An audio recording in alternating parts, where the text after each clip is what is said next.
ഫെബ്രുവരി 12 നടക്കുന്ന ദേശീയ പണിമുടക്കിന്റെ ഭാഗമായി ഗുരുവായൂരിൽ കാൽനട പ്രചരണ ജാഥ സംഘടിപ്പിച്ചു. CITU അഖിലേന്ത്യാ വർക്കിംഗ് കമ്മിറ്റി അംഗം RV ഇക്ബാൽ ഉദ്ഘാടനം ചെയ്തു.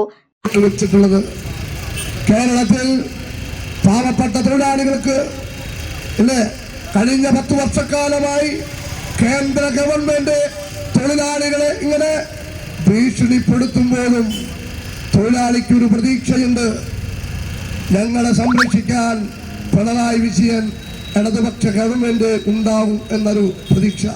ചാവക്കാട് ഏരിയ കമ്മിറ്റി അംഗം KN രാജേഷ് അധ്യക്ഷത വഹിച്ചു.